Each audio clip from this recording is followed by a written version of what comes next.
오늘 새벽에 개표가 끝난 일본 중의원 선거 결과 집권 자민당이 단독 과반을 여유 있게 웃돌며 승리했습니다.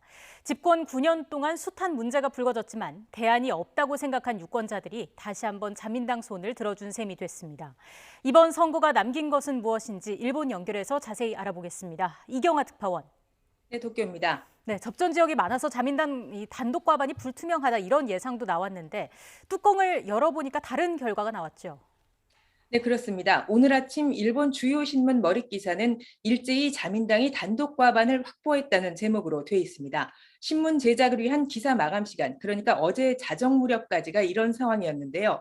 밤새 이어진 개표 과정에서 자민당은 격전지에서 잇따라 승기를 올리면서 예상을 뛰어넘는 성적을 얻었습니다. 오늘 새벽 5시를 넘어 나온 최종 개표 결과를 보면 자민당은 단독 과반 233석을 여유 있게 웃도는 261석을 확보했습니다. 국회 17개 상임위원회 위원장과 위원 다수를 자민당 단독으로 가져갈 수 있는 이른바 절대 안정 다수 의석을 확보한 겁니다. 자민당 의석수 자체는 지난 선거보다 15석 줄었습니다. 하지만 선거 전까지만 해도 자민당이 40석 이상 줄어 단독 과반이 깨질 것이란 전망까지 나왔던 것을 고려하면 선방한 셈입니다. 연립여당 공명당은 종전보다 3석 더 가져가서 32석을 얻었습니다. 자민공명연립여당은 이전 선거보다 12석 줄었지만 전체 의석의 63%를 차지해 압도적 우위를 이어가게 됐습니다. 기시다 총리의 말을 들어보시죠. 与党で過半数を取った、政権選択選挙において信任をいただいたこのことは大変ありがたかったと思います。加えて自民党の単独過半数、これも、国民の皆さんにお認めいただいた。 네, 한편 이번 선거에서는 아마리 자민당 간사장이 현직 간사장으로는 처음으로 지역구에서 패배했고요. 오자와 이치로 전 민주당 대표도 고배를 마시는 등 거물 정치인들의 퇴장이 잇따랐습니다. 네, 후보 단일화로 기세를 올린 야권은 결과적으로 패했습니다. 반면 우익 성향의 일본 유신협회는 제3당으로 부상했는데 야권 성적표도 한번 살펴볼까요? 네, 이번 선거에서 가장 주목받은 정당은 바로 일본 유신의회입니다. 종전보다 의석수를 4배 가까이 늘리면서 41석을 차지하는 기염을 토했습니다. 오사카를 중심으로 한 우익 성향의 정당이 연립여당 공명당을 제치고 제3당으로 뛰어오른 겁니다. 앞으로 자민당이 추진하는 개헌 등 주요 정책에 전략적으로 연대하면서 존재감을 키울 것으로 예상됩니다. 마스이 유신회 대표는 여기에 만족하지 않겠다는 입장을 밝혔는데요. 함께 들어보시죠.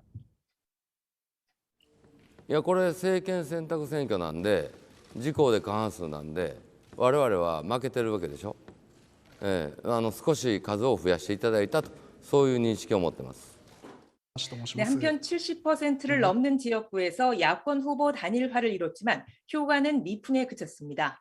제1야당인 입헌민주당 등 5개 야당 의석은 이전보다 10석 줄어 121석에 머물렀습니다.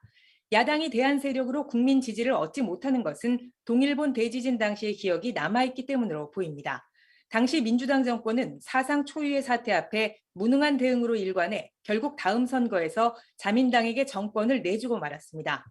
아베에서 스가로 이어진 자민당 집권 9년 동안 부정부패와 코로나 뒷북 대응 등으로 누적된 민심의 불만은 적지 않았습니다. 하지만 야당이 대안으로 인정받지 못하고 있고 안정 추구 성향이 강한 일본 사회의 분위기와 맞물려서 자민당의 독주는 이어질 것으로 보입니다. 자, 이렇게 되면서 기시다 정권의 국정 운영도 힘을 얻게 됐습니다. 한일 관계 등 주요 정책에는 어떤 영향이 있을까요?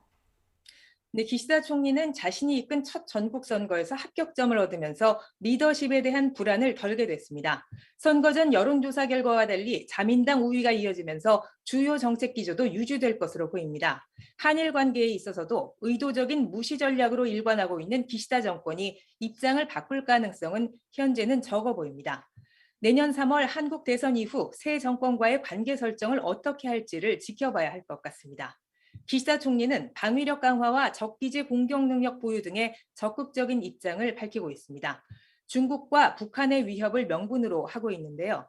아베 전 총리의 그늘 아래 우경화 색채를 더해가고 있는 외교 안보 정책 노선은 앞으로도 유지될 것으로 예상됩니다. 기시다 총리는 또 자위대의 존재를 명기하는 등 개헌 역시 자신의 임기 중에 본격적으로 논의하겠다고 밝힌 바 있습니다. 또 자신의 색채를 담은 정책으로 분배를 강조하는 새로운 자본주의, 이것을 총리가 어떻게 실현할지도 지켜봐야 할 대목입니다. 앞으로 어떤 정책 성과를 올릴지에 따라서 내년 7월 참의원 선거 결과도 달라질 것으로 보입니다. 지금까지 도쿄에서 YTN 이경아입니다.